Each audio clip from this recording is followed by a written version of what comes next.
नमस्कार। Talking point इस podcast में आपका स्वागत है। मैं इस पॉडकास्ट में अलग अलग सोशल, इकोनॉमिक और पॉलिटिकल इश्यूज पर अपनी राय आप लोगों के सामने रखूंगा। और आज के पॉडकास्ट का विषय है शराब की ऑनलाइन डिलीवरी इल्लीगल होने की क्या वजह है। लॉकडाउन अनाउंस होने के तकरीबन 1-1.5 महीने बाद जब स्टेट गवर्नमेंट्स को रेवेन्यू की कमी महसूस होने लग गई तो उन्होंने शराब की दुकानों को खोल देने का फरमान जारी किया। और उसके बाद वही हुआ जो सरकार लॉकडाउन में टालने की कोशिश कर रही थी।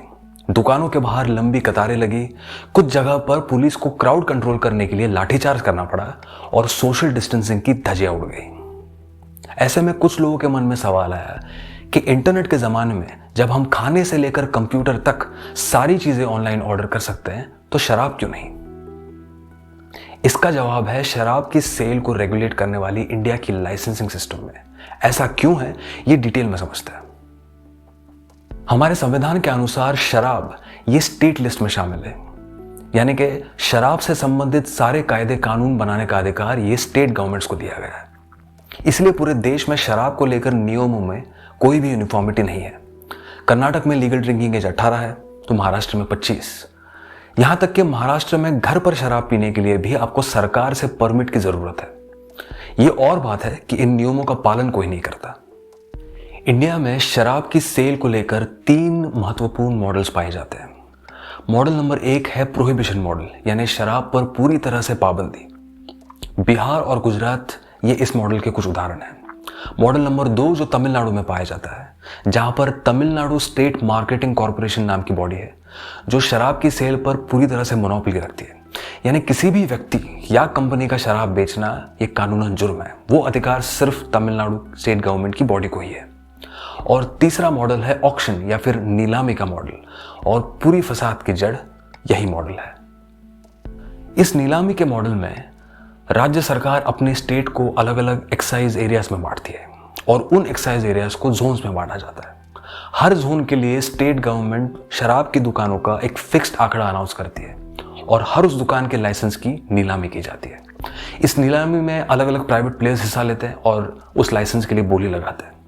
अब लाइसेंस की बोली लाखों या करोड़ों में हो, ये दुकान किस लोकेलिटी में है उस पर निर्भर करता है। इस नीलामी के खेल में हिस्सा लेने के लिए उन्हें फीस भरनी पड़ती है।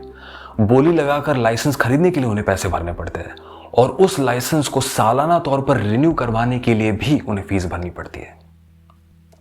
जिस तरह से फूड डिलीवरी ऐप्स को अपने खुद के होटल चलाने की जरूरत नहीं है, उसी तरह से शराब की ऑनलाइन डिलीवरी करने वाले प्लेटफॉर्म्स को भी दुकानों के लाइसेंस खरीदने की जरूरत नहीं पड़ेगी।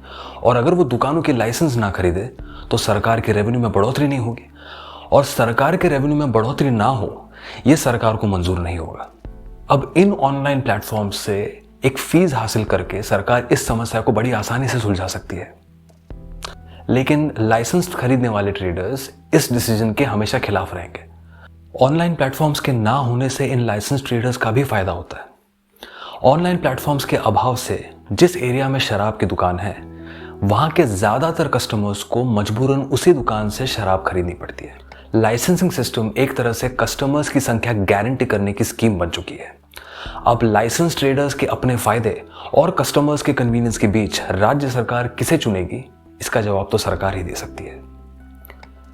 नए साल को आए हुए सिर्फ कुछ ही दिन हुए हैं और मुझे उम्मीद है कि पैंडेमिक के कारण ही क्यों ना सही, लेकिन सरकार शराब की ऑनलाइन डिलीवरी को लीगलाइज करने की ओर कुछ कदम जरूर उठाएगी। आपको इस पॉलिसी के बारे में क्या लगता है ये कमेंट्स में जरूर बताइए।